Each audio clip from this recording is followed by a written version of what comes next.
Welcome to The Forgotten, a home for those who are looking to gain facts on numerous murder cases, suspicious deaths, and disappearances. I'm your host, Shayna, and we're here to keep the memories of these victims alive and ensure these cases and people will not be forgotten.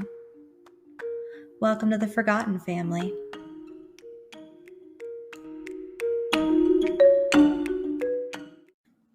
Brandon Lawson was 26 years old when he disappeared in the early hours on August 9th of 2013 around Highway 277 near Brant, Texas. For people who are unfamiliar with Texas, Brant is a small town located between San Angelo, Texas, which it's closer to, and Abilene, Texas. A lot happened leading up to Brandon's disappearance, but before we get into that, let's talk about Brandon. Brandon was born on November 18th of 1986 to Bradley and Kimberly Lawson. He was the oldest and has one sister named Brittany and a brother named Kyle. Brandon comes from a pretty big family, and from interviews, I get the sense that they were all very close. Brandon's parents raised their children to look on the bright side of situations, and that was shown through Brandon's personality. In any picture you pull up of Brandon, he usually has a huge smile on his face, and you can tell that he was the type of person who truly found joy in life. He was described by his dad as someone who was outgoing and loved to make friends. His dad mentioned in an interview that him and Brandon were both the same way when it came to talking to people. Neither of them are shy and both love to talk. Another highlight of Brandon's upbringing is his family always made sure to tell each other I love you and constantly had family get-togethers and essentially just did life together. Brandon especially cherished Thanksgiving and Christmas since he knew the entire family would be able to show up. Growing up, Brandon was competitive and loved to play sports. He started playing sports at a young age, starting with football and baseball around 4 or 5. He attended Greenbrier Elementary School in Fort Worth and in the 3rd grade made the football team despite his young age. They almost made it to the city championship but barely fell short. In high school, Brandon was considered a jock. He loved sports, but he also loved to hang out with everyone. He didn't only focus his attention on other people who played sports or who were popular, he liked all types of people. Brandon was fearless on and off the football field.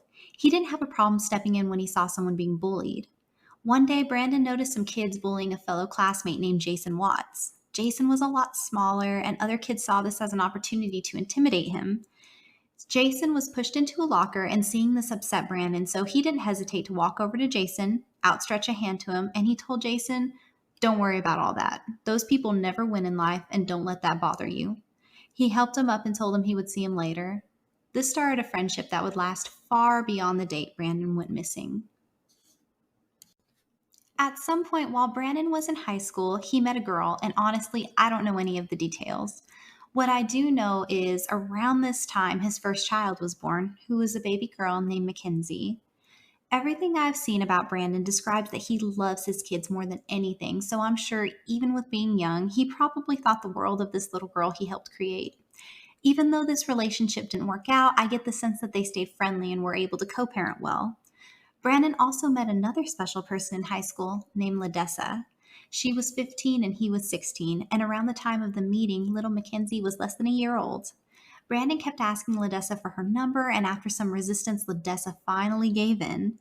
This started the beginning of what would be one of the most important relationships of Brandon's life, because he and Ladessa would go on to have 3 kids together over a 10-year stretch: Destiny, Nolan, and Witten. Then when Mackenzie came to visit, it was 4 kids. Within that time period, they had ups and downs, breakups and makeups, but the breakups never lasted long or were too serious. They pretty much grew up together and faced all of the growing pains anyone goes through from age 16 to 26. Even though Brandon loved his family and worked hard for everything he had, he did face some troubles. Brandon had used drugs, specifically methamphetamine, but he wasn't the kind of guy who would use every day. He could go months without using and suddenly would get the urge to do it, and after using for a short period of time, be able to leave it alone again. Brandon wasn't perfect, and at some point he had gotten in trouble with the law, which led to some time in prison for delivery of marijuana to an undercover informant. When Brandon got out, he wanted to do better, and he did. He moved Ladessa and their kids to San Angelo, Texas, where he worked incredibly hard in the oil field, sometimes clocking in at over 60 hours a week to support his family with Ladessa. He was known as a family man who loved his children and worked hard to provide a comfortable life for them. 2 days before Brandon disappeared, he reached out to his brother Kyle, asking if he could get some meth for him. Brandon was both excited and stressed out because he had just been offered a new job that would provide a raise and allow him to work less so he could be with his family more. He just took the drug test and passed. It had been at least 6 months since Brandon had used last, and I can only speculate that this was a special occasion to him and now he was ready to celebrate. Kyle tried to talk him out of it, but he insisted, stating that he would only do a little bit. Brandon was an addict, but he tried to fight his addiction and normally could go months without using. However, if there was a specific trigger or if he got around the wrong people, the temptation was too great and he would relapse. Brandon didn't go home until August 8th, the day before he disappeared. Now, let's fast forward to the late night before Brandon's disappearance on August 8th of 2013. Ledessa and Brandon had been arguing. One of their children had been sick the last few days with an upper respiratory infection and an ear infection, and Ledessa was suspicious that Brandon was using drugs again, which is what the majority of the argument was about. That night, Brandon called his dad around 11:30 p.m. to tell him that he was going to drive to his house, which is located in Crowley, Texas, which is south of Fort Worth, Texas. From Brandon's house, his father's house was around 3.5 to 4 hour drive away. Eventually, Ledessa said he needed to leave because, on the chance that he was high, she didn't want their kids around that. So Brandon took the only wall charger they had, which both of them used for their phones, and headed out the door at 11:53 p.m. At 12 a.m., Ledessa called Brandon and asked him to please just come home, or if not come home, just go to his brother Kyle's house for the night, who also lived in San Angelo. She didn't want him to drive that far in the middle of the night. From what I understand, Brandon refused, but something that has been questioned is the route he took. Instead of taking the more direct route to Crowley, Brandon took Highway 277, which would make him go through Abilene, Texas. People have thought this was unusual, but I looked up the times it would take to get to each on the map, and the way Brandon chose to go only added 10 extra minutes to his drive. Some might still ask, well, why not take the more direct route?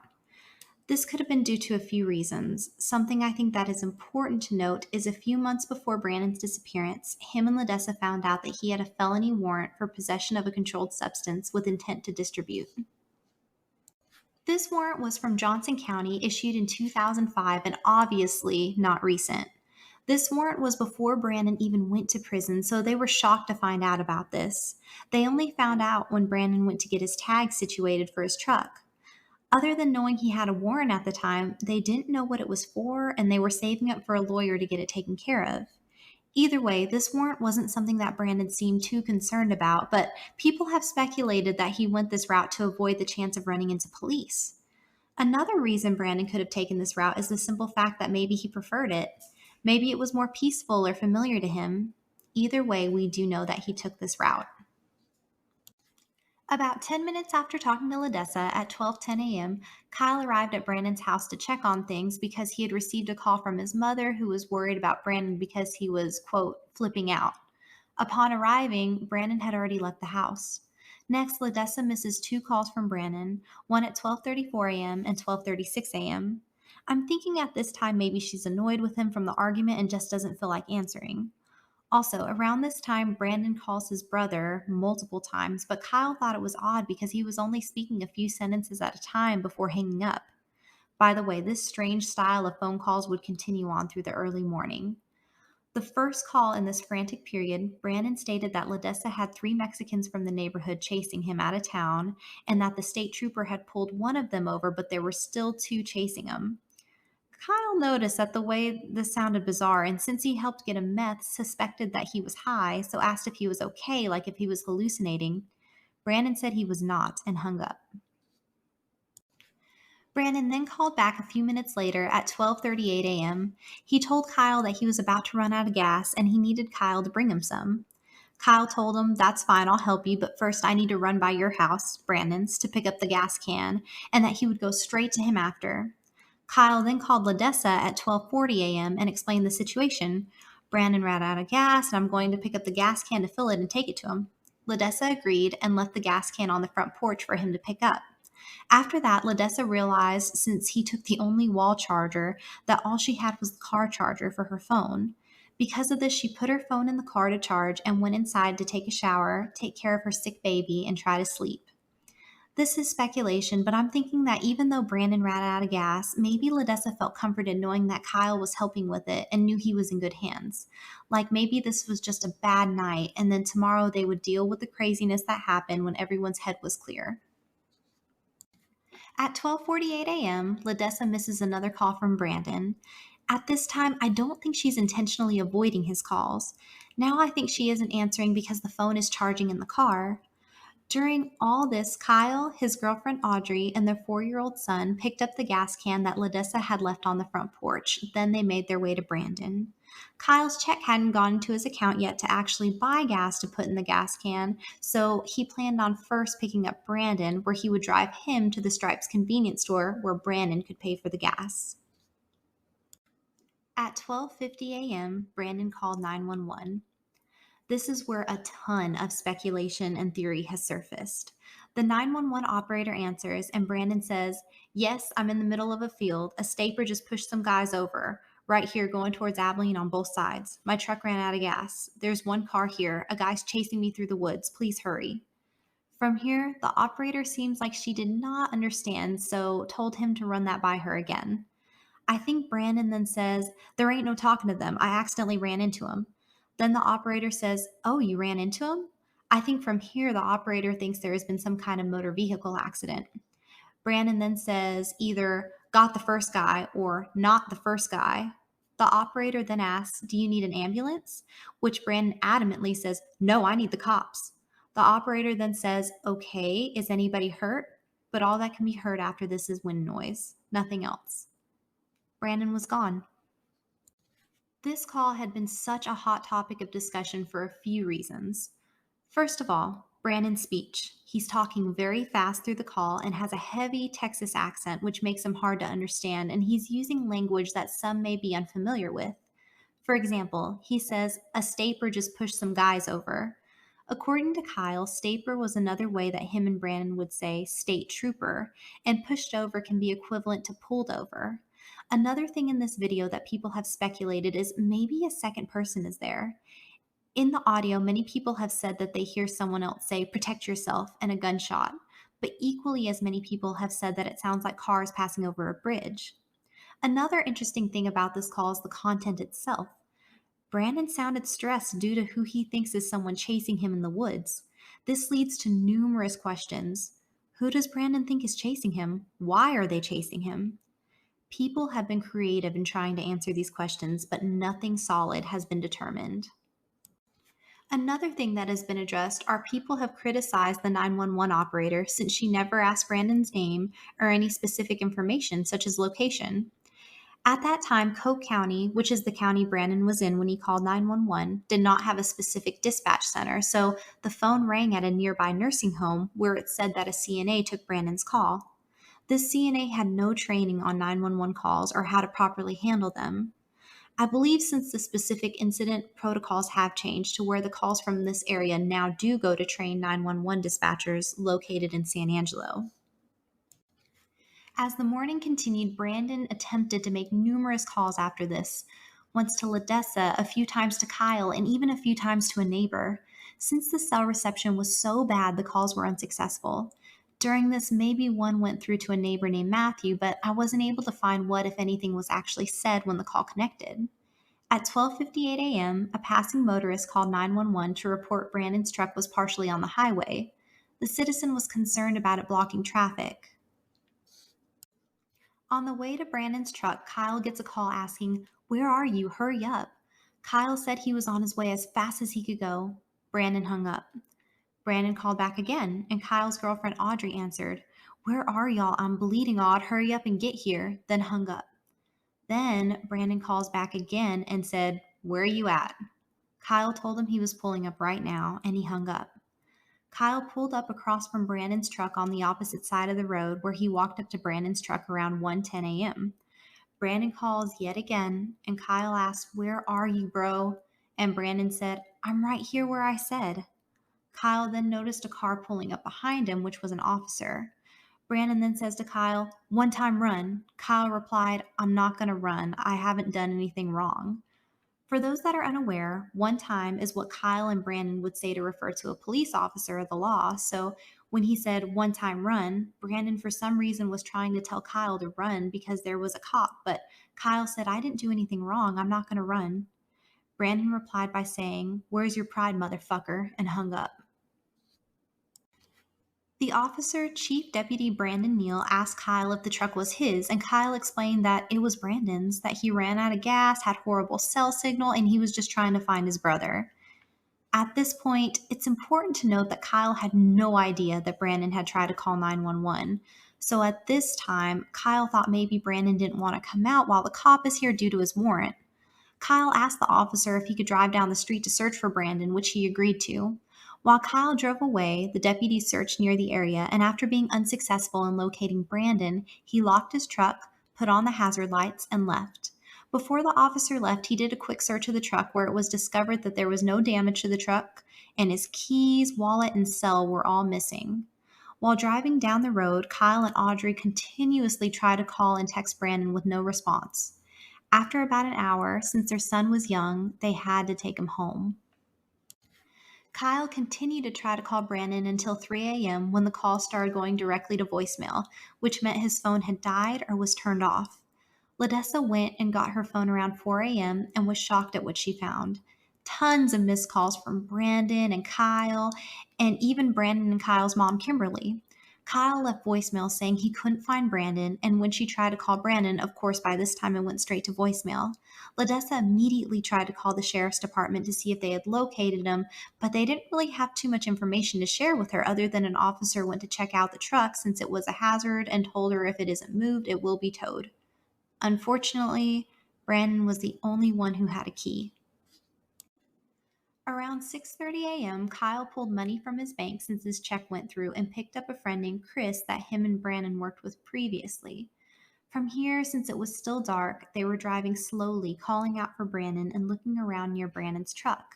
They continued to search as light came out and walked around searching for anything unusual, but the task was not easy because the terrain is rough in this area. Dry brush, cactus, mesquite trees, and rattlesnakes on sharp rocks is familiar landscape in this territory. When this failed, Kyle was able to now fill up the gas can and put it in the back of Brandon's truck for him to find when he gets back. He yelled out that there's gas in his truck and the law was gone, so it's safe to come out, which is when he left at 7:30 a.m.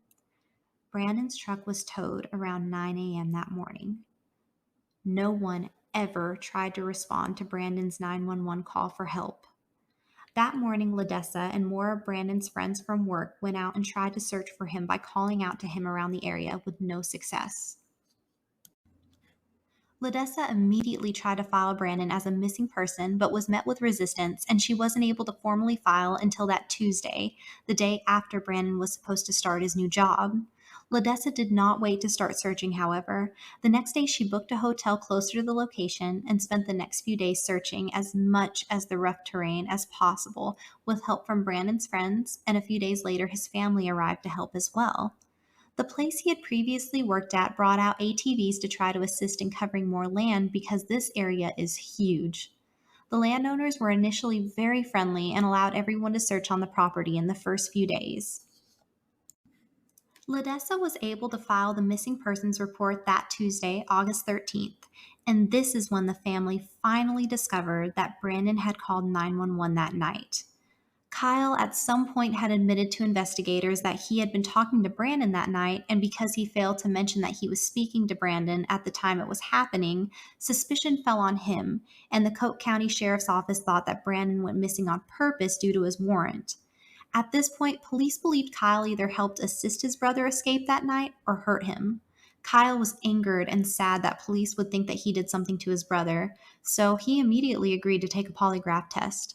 Kyle took 2 polygraphs that asked specific questions about his involvement, and he passed. Immediately after police getting involved, the feel of the case changed. Landowners suddenly were not as willing to let searchers on their property. According to an interview with Ladessa, she had mentioned that the police did not want people searching due to the rough terrain and didn't want to risk people getting hurt who might turn around and sue. Ladessa even offered to sign a waiver, but they would not budge. Police threatened that if they tried to search the property on their own, they would be arrested. Chief Deputy Brandon Neal suspected that Brandon ran off with another woman. This allegation hurt Ledessa deeply because she knew that wasn't true.